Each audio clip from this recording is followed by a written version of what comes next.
secret signal is a labor-saving device, and it's very efficient. And like you said, you can have the kid choose it, but I find ear tugging works well, or I have glasses, so that works pretty well, or going like this. And the point is that it's a rapport builder in and of itself. It can be used as a positive reinforcer. That's the simplest use of the secret signal. Like, if I'm trying to reinforce you and I notice that your eyes are on me, and you just know that when I go like that to my ear, nobody else even knows our little secret, but you know that I noticed that you had your eyes on me and that I appreciate it.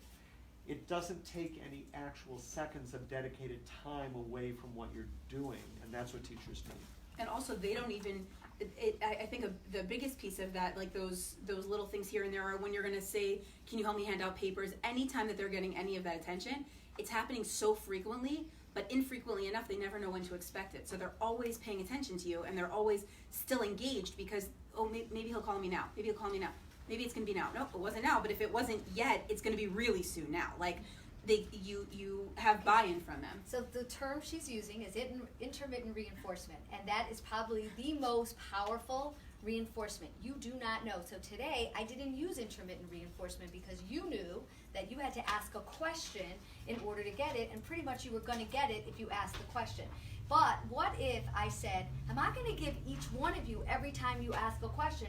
I have 5 gift certificates. Some one of you is going to get it in my head, maybe it's every 3 questions or it's every 2 questions, but it's something you don't know.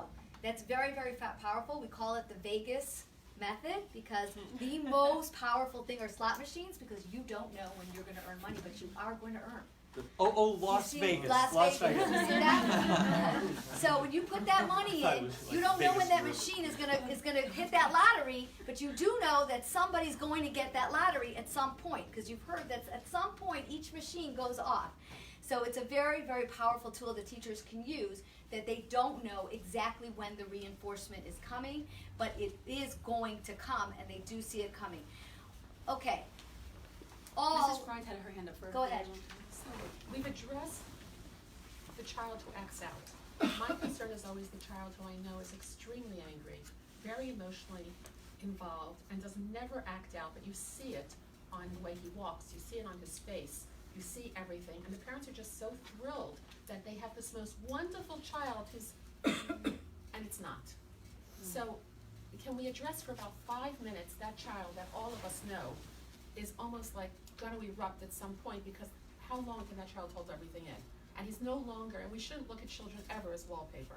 So, but basically this child has learned what's going to make it, what's not going to make it, but they do at some point. If that's a kindergarten child, by 3rd, 4th grade, I've got him exploding. And we knew in kindergarten, and we've addressed the parents, and we've talked to the parents, and we begged the parents.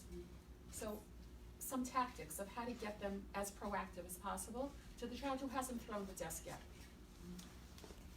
Tactics for alerting the parents And to getting what's... the child on board to get help in therapy, yeah. So that sounds like a parent question, right? Right? Very much so. Yeah. Yeah, I think in our private schools, we're great when the parent is cooperative on board. We don't have the luxury when our parents are not on board. Yes, $1 million question: how to get parental buy-in. Oh, yeah. Yeah, that's a fun one. How do we get our mediators to work with us?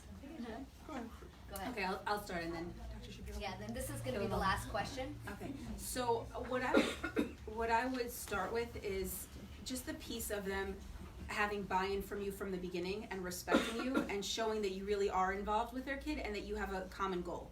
So you're not trying to push their kid aside, because some people have this idea with kids, that if they're in therapy, there's something wrong with them, as opposed to, no, there's a lot right with them, and we want to help magnify that, and we want to help really expand that opportunity for them to do well and to get the help that they need, as opposed to, no, we're putting them in therapy because they're bad and they're wrong and they're not helpable.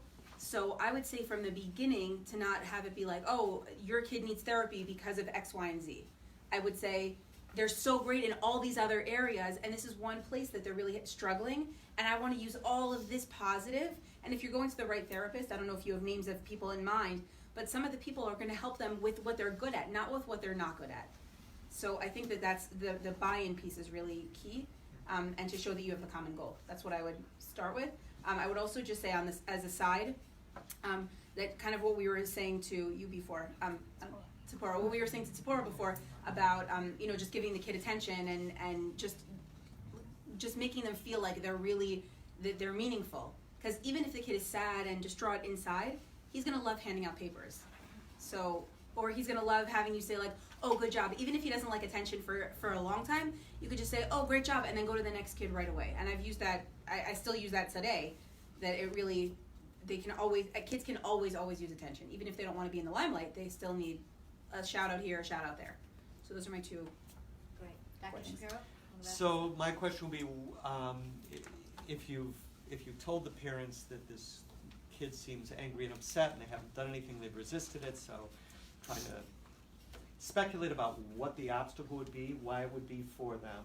I think the most common reasons for that would be that the parent has the belief that if my child has emotional problems, that means therefore I'm a bad parent. So if you have that belief, then therapy becomes like getting a D on your parenting report card, and there's going to be resistance to that. So directly or indirectly in talking about the parent, I mean, I think sometimes we can reassure fears that have never been verbalized. I mean, it's certainly better if they're verbalized, but if the person isn't going to verbalize them, we can still reassure the fear. You can still speak to it and say things like, people used to think that when kids had psychological problems that it was probably because the parents didn't raise them right. I mean, it's possible that it could be like that, but actually most kids that have mental health problems come from parents that are very competent. The major causes of mental health problems are just sort of genetics, neurobiology, peer influences, cultural influences. There's a way to just sort of make the conversation about how you didn't break it, but you can still fix it. Because who knows why people have mental health problems? That's probably the best single response to that. But as his parent, you're in a position of bringing some help his way. So once the parent knows that blame is kind of off the table, they're usually a lot more interested in coming to therapy. The second most popular source of resistance for a lot of parents, I think, is the notion that if my kid is not doing well here in second grade, that it's hopeless and he's never going to get better. You can certainly address that by talking about how much variability there is in child development. We all have ups and downs. So those would be two things that I would say quickly. The phrase that I use all the time, and I'm going to end with this, and I'm going to allow you guys as the live audience to interact with our wonderful presenters. We are not psychics. We may be psychologists, but we are not psychics. We do not predict the future. We do not know what the future holds for anybody. And we're all here to work together with the child today, now, in trying to give as many tools that we have within our resources to help get through this. And I think that's like a really big deal, because parents sometimes will feel that we're predicting this child's future, or by going to therapy, we're automatically putting this child into some trajectory that's going to be, from there to a special school to jail. So we got to lower the fear. We're not psychics. We're here to help. We're here to be a part of the help, and anything that we can do to do that is great. I thank the audience for a wonderful participation. Thank you for all the amazing work you do. Thanks to the presenters. You guys did an amazing job. It was a lot of fun. And you can all watch this on live. You can all watch us on Facebook. So thanks. Thank you. Okay, you guys can interact.